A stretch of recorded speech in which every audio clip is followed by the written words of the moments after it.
So I just bought a few new files. I like it a lot. The problem is, a few hundred other people bought this exact same file. Today on LaserNug.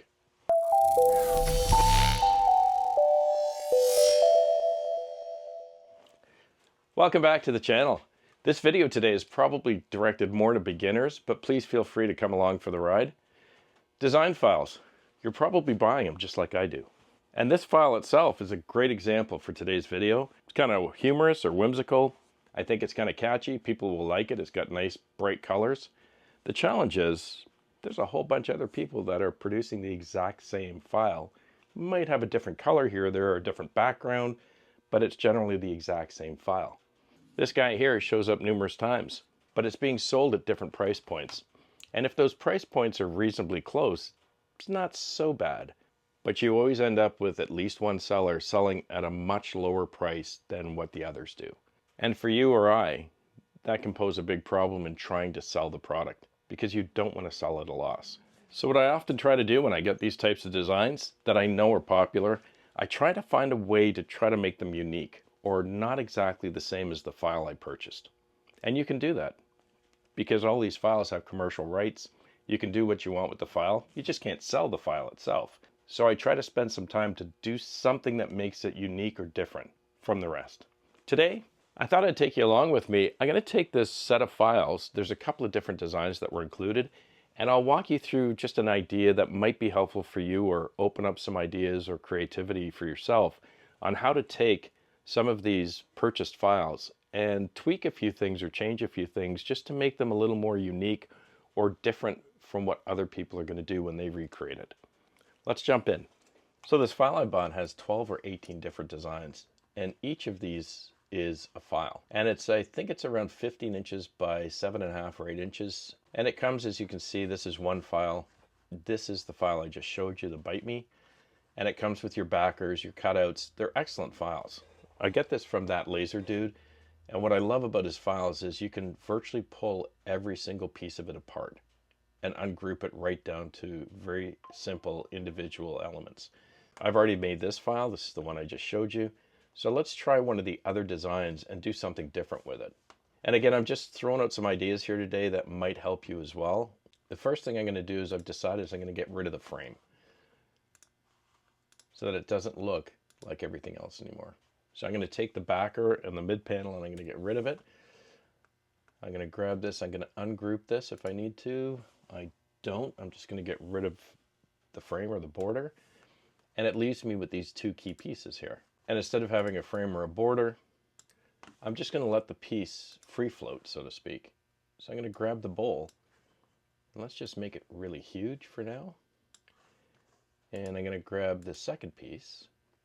And I can do so many things. I can remove the outline on this. I can move the words around and ungroup them.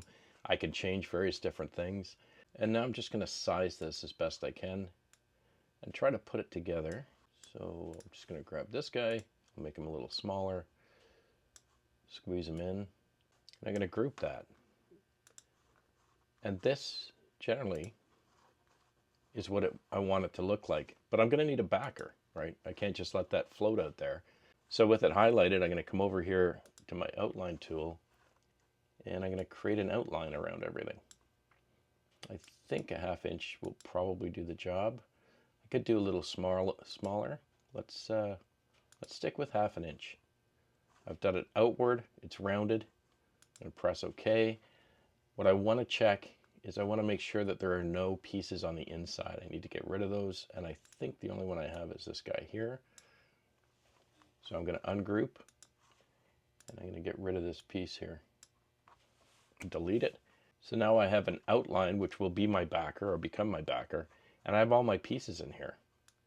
I've removed any excess stuff. I'm going to group everything, and then I want to size it down to something I think is probably going to be reasonable for somebody to hang on a wall. And just in the interest of time, I've already done this in the exact size I want, so I'm just going to grab it and bring it in for us to look at. So I've got my backer outline. I also have an outline here that I could either leave in or I can take off. I'm going to leave it in. I also have an outline around the bowl of noodles as well. I'm going to leave that in because I'm going to need that. And instead of cutting this all out and then doing inlay work, I'm going to actually cut it out so I have multiple levels of material, which will give it a little more depth or kind of a 3D look. So with that in mind, the first thing I'm going to do is I'm going to duplicate this several times because I'm going to need to pull apart pieces, not to mention I need an extra in the event that I mess something up. We'll put them out here. I believe we're going to use the bolt today, so I'll leave it in this background. The first thing I need is I'm going to need a backer, so I'm going to pull this apart and I'm going to grab my backer. And if I wanted to, I could score the backer, but I'm just going to eyeball it today. But there's my backer, and now I need my next pieces. This one here, I do want to score, just because there's a lot of pieces in there. So I'm going to ungroup it. And I'm going to ungroup it again. I'm going to ungroup it. And there's a lot of grouping in there. There we have it. And I'm going to take my inside pieces here as a score. And I'm going to change that color so I have a score line, so I know where it goes. That's fine. I'm going to grab this one, and I'm going to grab my chopsticks there. And I think that's everything. I'm going to change those to blue. And so now I have a score line here. I have a cut line. I'm going to group everything together. I think I have it there. Let me just check it. I do. And that's going to be a second cutout. I'm going to take it, duplicate it, and I'm going to bring it down because that's going to be a second cutout. That's going to be my cut, and my blue is going to be a score. I'm going to come back up here, and I need to cut these pieces out of different colors. So I'm going to be using True Flat paint. In fact, I'm using True Flat for the entire design. So all I want now is I want to ungroup, and I just want my inside pieces here. We're going to color them all black because they're going to be cutouts, and I'm going to group those together. So I no longer need this one. I'm going to grab my Send Nudes, and I'm going to cut this separately. So I'm going to cut this as a backer, and then I'm going to cut the letters separately. So let's ungroup it. Grab that backer, and we're going to put these together because we're going to cut them separately. And we're going to use True Flat paint for that as well, so I can paint them. My backer, I believe, is going to be maple. So I'm going to use maple for the main backer. These backers here are going to be in black, and I'll cut the rest of this in True Flat paint. I believe I have all my pieces. I'm going to come down here to my material library. I'm going to check I'm on my bolt library. I'm going to come down to True Flat, and I need my cut file for black.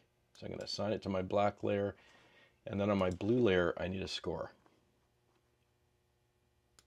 And there's my score. Let's assign that. Now I'll prep my pieces, fire up the bolt, and we're going to cut them. So I've got everything prepped. I'm going to grab my materials, fire up the bolt. We'll cut some pieces. I'm going to paint a few, and then we'll put it all together, and we'll take a look at what our end result looks like. See if it's something I can sell. Be right back.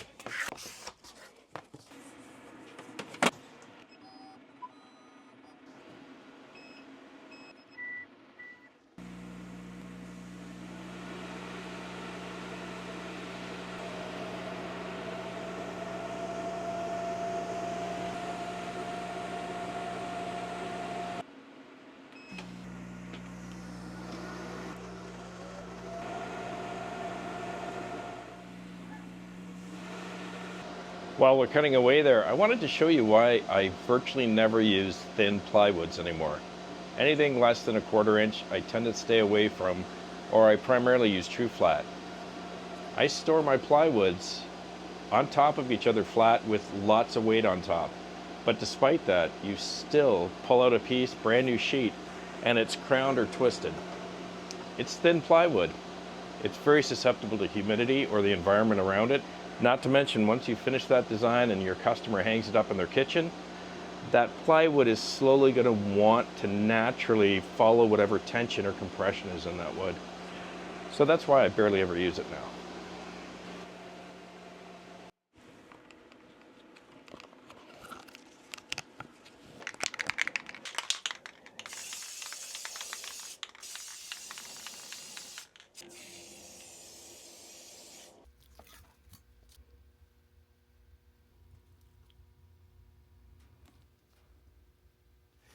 Yep, next day. Paint's dry, or at least it's tacky. So we went from a design that looked like this, standard design file that we all bought and most people reproduce. And just with a few different changes, I went from this picture frame format to this format. Still same messaging, probably similar colors. All I did is I changed the presentation of it. And if somebody has the send nudes in this format, which is how the file came, and the other 8 or 10 or 20 people are selling it in this format, I've now given customers an option, because not everybody wants a picture frame format. Then again, not everybody wants kind of a fun, shapely format like this. But I've also, instead of inlaying, I layered all of my pieces, so I've got depth and dimension, more so than the standard design. Best of all, I'm no longer competing on price, because I'm selling something different. Because of the way I changed the dimensions and the way I presented this, I can literally make 2 of these signs out of the same amount of material as it takes to make 1 of the other. And I can cut 2 at a time on my bolt. And that's going to help me maintain a healthy profit. So hey, buy those great files that are available to us. Some people make some beautiful designs. Maybe mix and match designs between files, or at least within that file, do something that makes it a little bit different than everyone else's. Something that's yours. Gives consumers a different choice and allows you to compete more on quality than on price. And just as important, make sure you're managing your costs. You want to make a profit on every piece you sell. Have a wonderful week, and please be kind to each other.